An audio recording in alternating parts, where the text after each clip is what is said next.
This week's video is the second part of a two-part series, which is about throwing and trimming some dinner plates. I threw the plates, amongst other things, a few days ago, and since then I've been slowly letting them dry beneath plastic. I like to turn plates when they're really quite leather hard. So much so that they can be flipped upside down and the bases don't sag downward. The key to keeping plates flat as you make them is to dry them slowly and to not bend them unnecessarily. So when it does come to flipping them upside down and things like that, I try to always do it with the plate sandwiched between two throwing bats, especially if I'm trimming them a little bit softer than this. As I'm only making 4 of these, I'm using quite an improvised method to support the undersides as I trim them. It's essentially just a piece of folded up foam wrapping, and when wrapped tightly together it creates quite a firm support, which is also quite customizable, as I can obviously just add more foam or remove it if the plate needs it. To begin with though, I quickly trimmed the tops of these plates, not so much to remove weight, but just to define the shape. And as you'll see later, these plates will have quite defined wells trimmed into this top surface, each one varying slightly, with the hope of creating an area on this top surface into which my glazes can pool nicely.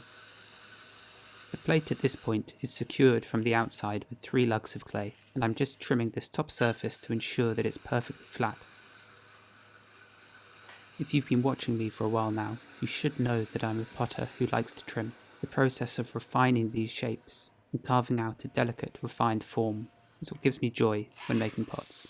Some potters swear to never touch these areas which should be left perfect from the throwing stage, and whilst I can see where they're coming from, to some degree, I also think that ultimately it doesn't really matter which route you take, as long as the end product is good. And one of the things I adore the most about ceramics is the utterly extraordinary amount of variety there is in both the process, the forms, the glazes, and the firing methods. And the longer time I spend actually making pots, the less I care about how others do it.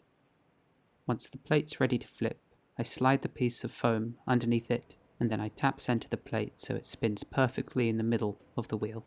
And for this particular form, as I want to trim the rim section first, I won't secure it in place with any lumps of clay. Instead, all that's keeping it in place is downward pressure being pushed through the spinner tool you can see on the right, and the simple fact that the plate is low and wide keeps it pretty firmly in place. Here I'm removing some excess weight from the form, and I'm also turning this outer flange section to be nice and straight.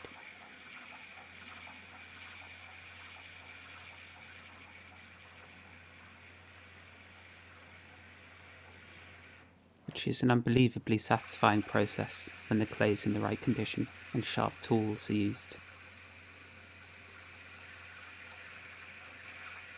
I'll then check this base diameter with a measured pair of calipers, just to make sure it remains the same for all of these plates. Only now that the sides have been trimmed will I secure the plate down with 3 lumps of soft clay. The bases of these plates are going to just have flat bottoms, as opposed to a more intricately trimmed foot, like my bowls have, so I trim a simple beveled edge all the way around, and then I begin to trim the actual base of these. I dig the corner of this tungsten carbide tool into the clay and drag it horizontally across. I'll do a few passes like this, and although it may not be very visible from this angle, I trim the bases of flat bottom plates like this so they curve inward ever so slightly, which should stop them from potentially rocking once fired and not sitting flat. Otherwise there's not much to it, other than simply removing thickness from the base.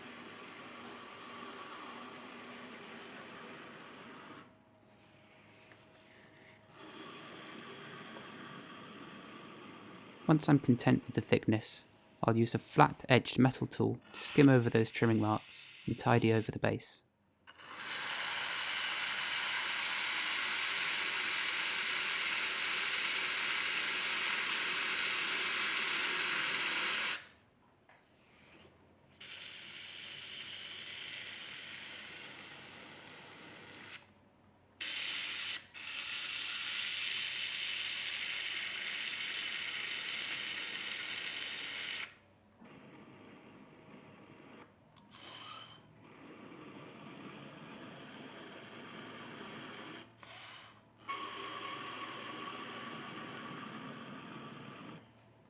Finally, I'll use a very smooth metal kidney just to burnish over the clay. This compresses it, which is important for plates, as there is a tendency for flatware like this to crack on the bottom as it dries or when it fires, if the clay isn't properly coned up and down initially, or compressed like this, and at the thrown stage too.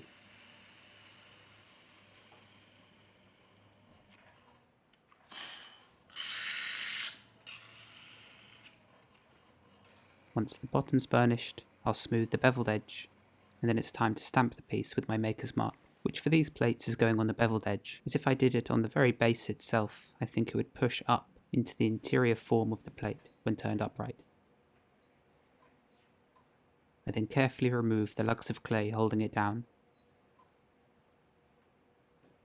and then I place a bat on top of it so that I can flip the plate over without potentially bending it, which might happen if I did it with just my hands. And as clay does have a memory, if pots are bent or distorted particularly badly at this stage, there's always a chance it can come back and haunt you after the pot has been bisque-fired or glaze-fired. The next step for these is to trim the well into the top surface, which, admittedly, I could have done at the beginning, but the idea hadn't struck me yet. I want to use a glaze on these, which is quite fluid, and that will flow and hopefully pool into this hollow which I'm trimming now.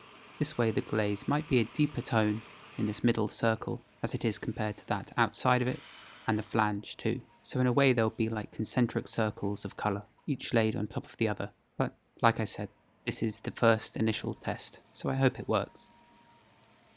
As I trim, I try to keep my fingers very close to the tip of the blade to help keep the movement steady, and you can also see how I'm bracing my right hand against my left hand and the two operate together. And this same principle can be applied to so many movements when working on the wheel, in tucking one's arms in close to the torso, leaning my body weight onto my arms and holding my hands together as one. All of this is done in order to gain greater control of your movements, as opposed to working in such a way where the clay has influence over you. What you really want is the opposite, to be in control. Now that the well has been trimmed into the top surface of the plate, I burnish it smooth and flat, and make sure that all the edges and sharp lips of clay are very crisp, and also just smoothed over with the pads of my fingers, so they aren't completely razor sharp.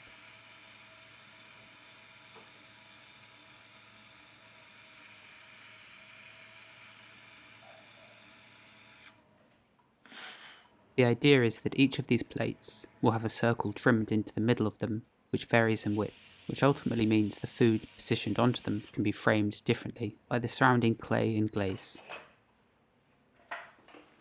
Once trimmed, these plates will be set aside and I'll loosely drape some plastic over them, and from that point, I'll just let them turn bone dry really slowly.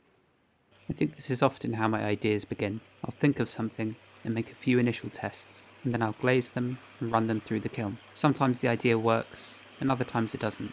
I have a small stack of weird plates and things in the studio, of forms that did work, and they look okay, but I'm not really happy with the idea, or for whatever reason they just don't feel like they fit within my realm of pots. They're samples, I guess. And maybe one day I'll have a sample sale of sorts through my website, or even in person at my studio here in London.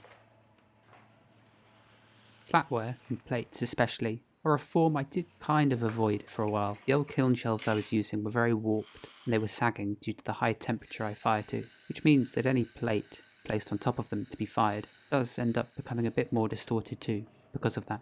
But now with my new ultra-flat silicon carbide shelves, I have more of an incentive to make plates again, and God knows it's about time I include some in some of my shop updates. The final step, after a day of making plates, is perhaps the most satisfying. All the dry leather-hard clay is scraped off of the throwing bats, and I do this rather than washing them with water, as it's when these MDF bats are soaked that they really start to warp, which can be infuriating when you're making plates. So really the only cleaning these ever get is a scrape down like this. And I'll stop speaking for a moment, so hopefully you can enjoy the satisfying moment as much as I do.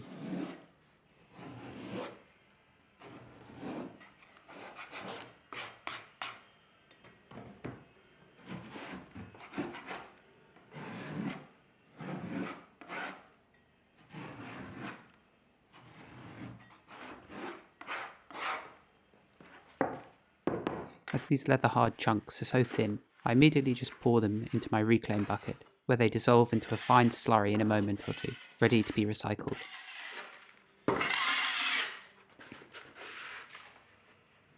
That's all for this week.